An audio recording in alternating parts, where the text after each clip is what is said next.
stand up nursing. That's what happens when your puppies are reaching week 5. Moms stand up to make it more comfortable for them, and so all their puppies can fit. As you can see, if all those puppies were together when Raven was lying down, there'd be no room at the milk bar for everyone. Hi, I'm Claire from Van Isle Labradoodles, and this is a week 5 litter update for our little Australian Labradoodle puppies from the Shadow Pebbles litter. Now, we are actually weaning these puppies, and in today's video we're going to talk a little bit about the weaning process, and then we're going to talk about exercise and alone time for your puppy once you get them home. So weaning is something that girls do naturally right around this time. And I'm just going to get Raven to go out with Reynolds. Go on, Raven. Go with Reynolds. Go with Daddy. Reynolds just going to help her out there. Because what we're doing right now is we're limiting the amount of time she is in with her puppies. And we do that so that the puppies still have that emotional satisfaction of nursing, but they are really just draining Raven's milk off. The more the puppies nurse, the more milk is produced. So right now we've reduced Raven's diet back down to her, well, close to her normal amount, and we are limiting how often she is in with the puppies. And the puppies spend the night by themselves. We leave a pan of food out for them. It's just up right now. I'll put it down in a couple of minutes, and they can help themselves to eat as much or as little as they like overnight. So Raven just comes in for usually 2 minutes, 4 times a day, and that's it. And she's quite happy with that. She's comfortable. When it's time, though, it's amazing. She knows exactly when it's time to go in. She comes up and she finds me, gives me her Raven look and a little tap like, hello, are you checking the clock there? The puppies are not quite as good about telling the time. They don't realize if mom's early or late, and they're very good. They're not complaining at all. They're eating really well. Doing great. And as you'll see, we've moved the pee pad arrangement now. So we have 2 trays and some over here in front of the trays. Whereas we started off with everything covered in pee pads, now we are continuing to expand their space, and we're also shortening up the space where you go to the bathroom. So all of this is building off of the natural behaviors so that we get them started on house training and understanding where to go. And that's why when they go home to you, they are already doing the right thing. Now, if you just look over here, you can see we have a couple of new toys, and you'll see that there's some new behaviors going on. This toy here encourages the puppies to shake things, which is a natural behavior for dogs to do. So we'll just see if anybody will show that to you while they're playing with that. They may not. And then in front of me here is this black bowl that doesn't look very interesting. It looks like kind of a strange thing to have with puppies. That's a grain bowl for horses. The thing that's great about it is the puppies will pop in and out of it. You will see in the future probably pictures of them sleeping in it, and then we'll flip it over sometimes so they climb on top of it. So it's just more of almost an agility type of bit of equipment so that they have something new and different to explore, and something that continues to develop their both mental and physical capacities. So they're coming along, they're growing, they're getting to be mature.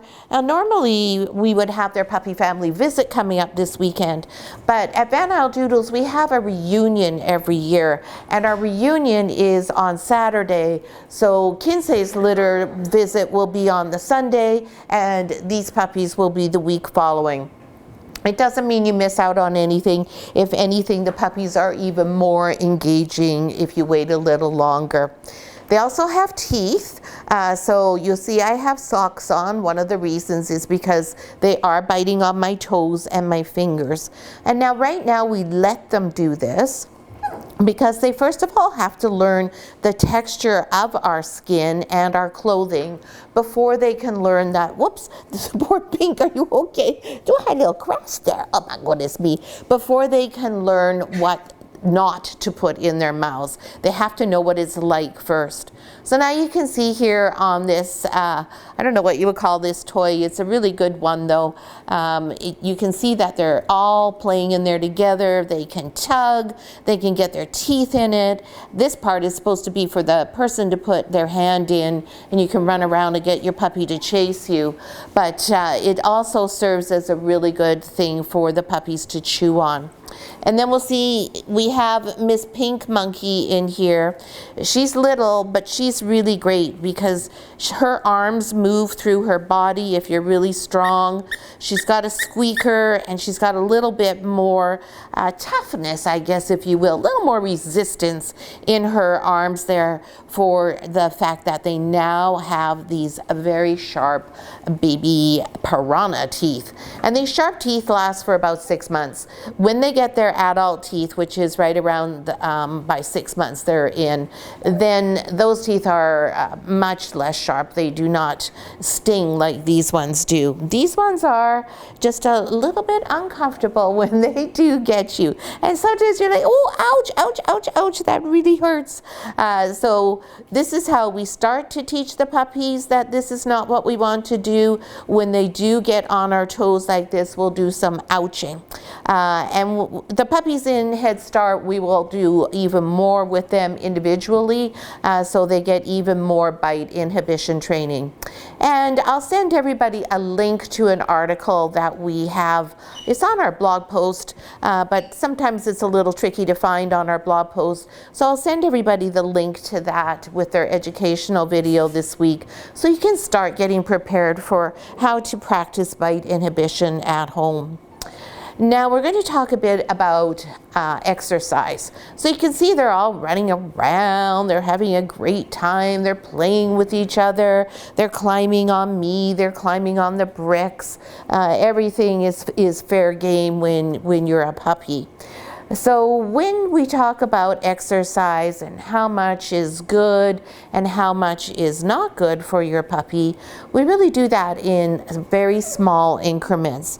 Is the reason why we're worried about what type of exercise we do, how often, and for how long, is because when your puppy comes home to you, their joints are not touching, their bones are not touching one another, they're still apart. And that's why you see puppies, they prance and they sort of jump and hop like a bunny. It's because the bones are not all fused together yet. So we have to be very careful and protect those joints as they're developing. We want to be particularly aware of the shoulder joints and the hip joints. If you choose, for instance, the wrong type of harness for your puppy, you will impede their shoulder development. And just like we don't like our kids to sit like this over their phones all hunched forward, we don't want our puppies to be using equipment that causes their shoulders to come forward and be constrained. We want their shoulders to be free, down and back, just like yours and mine. Any physio, chiro, massage will tell you shoulders down and back. Draw your shoulder blades together. We want our puppies to have that free motion to extend their legs as far forward as they can, so their shoulders can rotate and extend and then come back to their natural position. If you have a harness that has a chest plate on it, or is a highly substantial one, or one of those ridiculous ones that says they're no pull, no such thing, by the way. Those generally are not only impeding their shoulders, and that will cause all sorts of issues for your dog in the future, lots of arthritis and pain when they get older. It also constricts their chest. They can't expand their chest all the ways out, get a full breath in. So when they're running or playing, they're not able to get all of the breath that they need to. What are you doing? Are you having a little sneeze there? We're having a little sneeze. Are you okay? Yes, we're just having a little sneeze there, Miss Yellow Collar. So those are things that we want to be aware of. So the harness that's in the puppy starter kit, for instance, is the right kind. It's a step-in harness. There's almost nothing to it. You'll look at it and go, really? This is all I get? That's exactly what you want. You want to have as little as possible on your dog. Equipment is there anything that's substantial as a tool that will not help you or your dog, and it will give you a false sense that your dog has been taught properly how not to pull on a leash or whatever else the equipment is claiming it's going to do. When you have a front pull on the harness, a front clip, lots of manufacturers say, oh yeah, no pull, your puppy won't pull, it'll be great, walking will be so easy. It's not true. Yeah, your puppy doesn't pull the same way. They just pull in a different way. And to you, it seems like they're not pulling, but you haven't solved the problem at all. The way to get your dog to walk on a loose leash properly is training. And you have to remember, when you take your puppy home, they're infants. They are not going to know how to do everything perfectly. And if you think, oh my gosh, my dog's hopeless, they're pulling on the leash, well, that would be totally normal when you're a baby. It's up to you to remember how to walk with your puppy so that the leash is always kept loose. It's great exercise, so you get the bonus of a workout. But don't be fooled by these ridiculous claims of no pull harness or a shock absorbing leash that's like this sort of thing. It's all just utter nonsense. You just need a regular leash like the one that comes in your PSK. It's washable, it's designed for the West Coast climate. That's all you need. It's simple, it's thin, it's light. Again, we want the least amount of resistance and equipment on our dog. Not just as a puppy, but for life. It doesn't matter if you have a 120-pound Great Pyrenees or you have a 15-pound miniature poodle. Whatever you will have, the same leash harness can be used, and it would always be a loose leash as long as they've been taught properly. Now, one other thing is when we say we don't want them to do repetitive exercise, we're also protecting their hips. So lots of people think, oh, well, you know, Claire's a good breeder. She tests all of her breeding dogs for their hips. They've all got good hips, so the puppy's hips are all fine. True enough, genetically there is some influence, but it's very minor. People think that is the be-all and the end-all and the gold standard when protecting against hip dysplasia, but it's actually a very minor part. Environmental causes are the are the thing that causes more hip dysplasia than anything genetic. Red collar girl just had a little swim in the water dish there. So what happens is if you do repetitive exercise with your puppy before their joints are all fused, you're going to cause damage and stress on those joints, and that is what can lead to more serious problems like hip dysplasia. So you want to avoid going for like a 30-minute walk with your young puppy when you go home. 2 15-minute walks, perfect, but not a 30-minute walk. If you like to walk or you have another dog who goes for longer walks, then you're going to want to get a pup pack. You can get those through Curated Canines. So you go for your 15 minutes, you'll pick your pup up and you'll pop them into their pup pack, and off you go. Their joints will be protected. They're still getting the benefit of the socialization aspect of your walk. You're getting the exercise you want, or the other dog that you're walking is also getting their exercise. The other key thing is not to use stairs for the first 6 months. Stairs are one of the hardest things on your puppy's body. They are one of the things that can do the most damage to their hips. So we want to be sure that if you have a flight of stairs, anything more than 3 stairs, you're picking them up and you're carrying them up and down those stairs. And then when otherwise you use your X-Pen or a baby gate to block the stairs off so your puppy's not roaring up and down the staircase when you're not looking, sort of thing. If you have a couple of steps out the door off your patio, that's not a problem. If your dog goes up and down the stairs once or twice a day, the world's not going to come to an end. Just be aware, the more times they do that, the more harm you're exposing them to. So you want to be really careful. These guys aren't going to weigh much. It's really easy to pick them up and pack them up and down the stairs. Even I, at my age, can do that. The bigger the puppy that is, the more of a workout it is. But when they're little like this, it's really simple to pick them up and just take them with you. So those are the key sort of things to remember for exercise.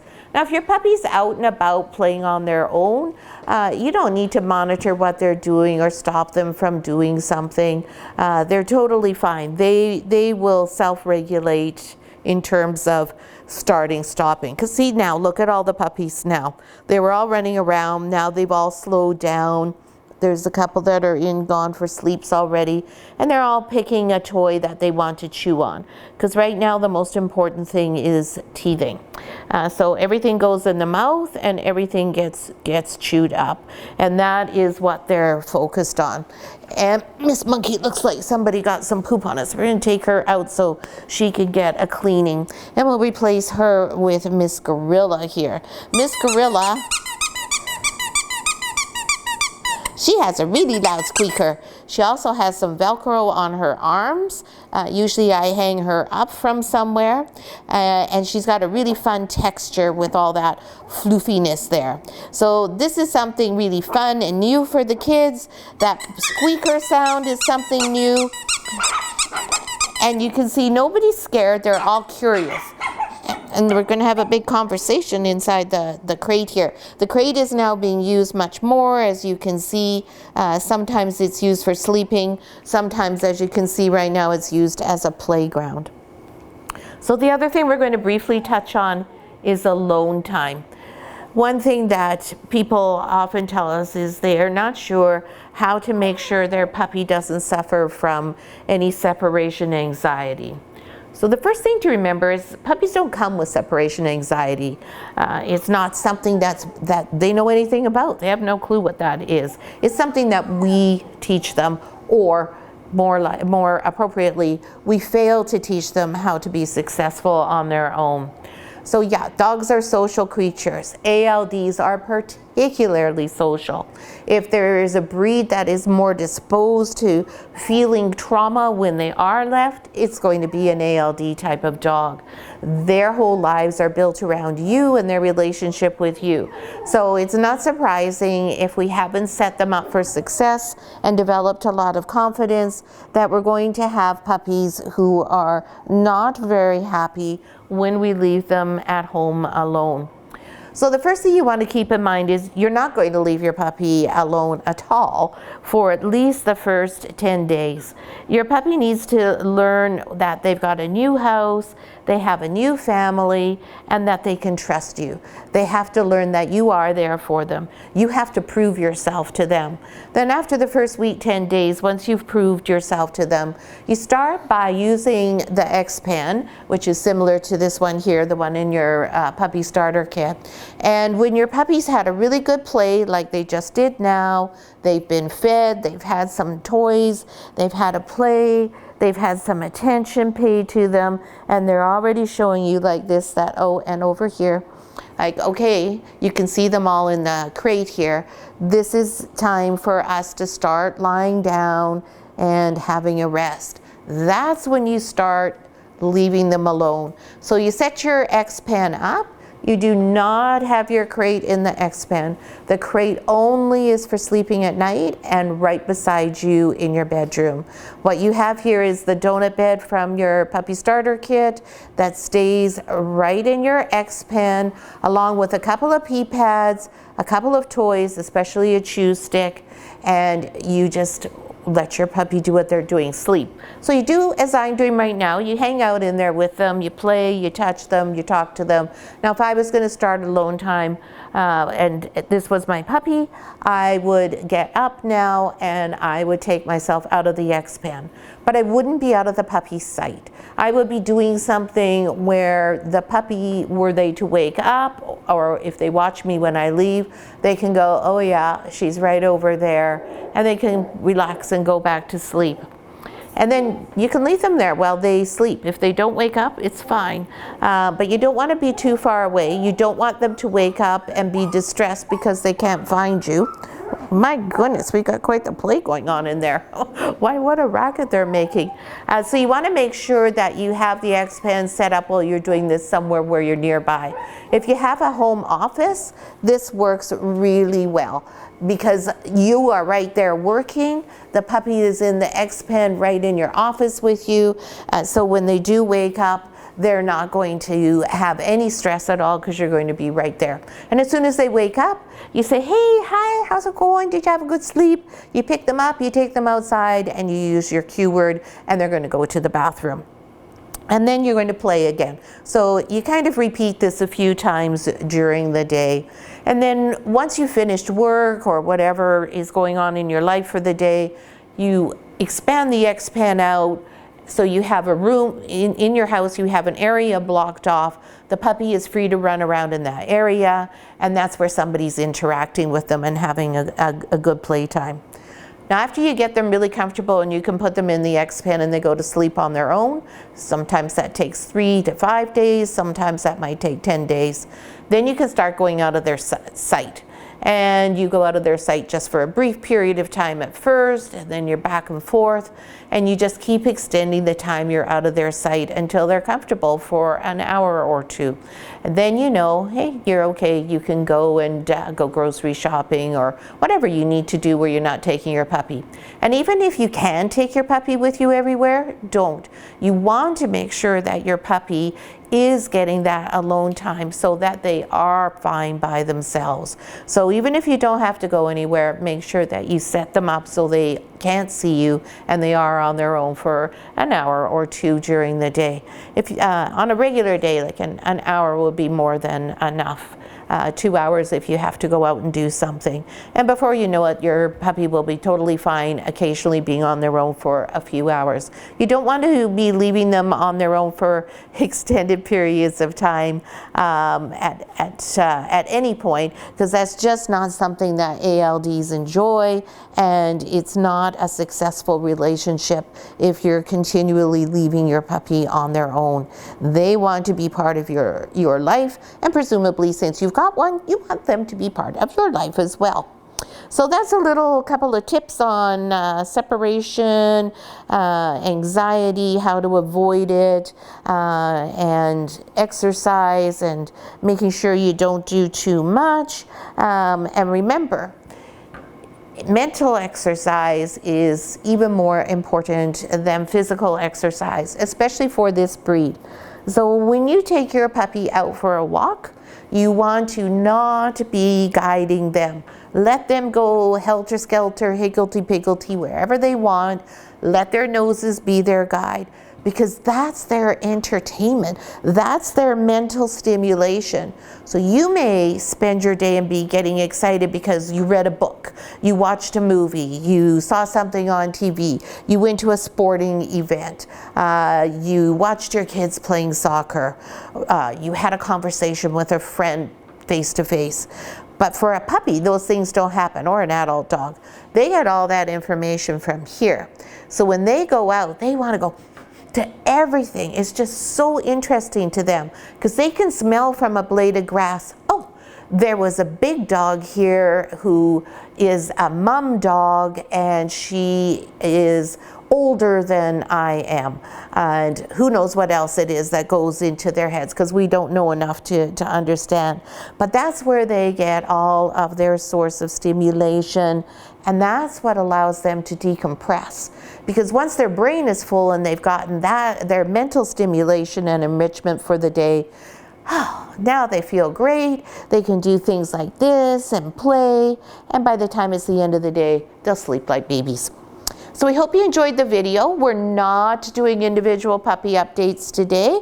We're going to leave that for you to enjoy when you come for your visit. We will have their weights then, and we will give you an update on each of the puppies. We'll let you pick them all up and see them all individually rather than me doing it here on YouTube. So next week we won't have a video because you'll have your live and in-person visit, and then shortly after that, it will already be allocation day. So you thought it was never going to come, but it's already here. So we're really excited to see you a week Saturday, and we would also love it if you have any comments, if you take a sec to leave us a comment with this video, and any questions you may have. And we really hope you enjoyed today's update, and we'll see you all in a week in person. Thanks so much for watching.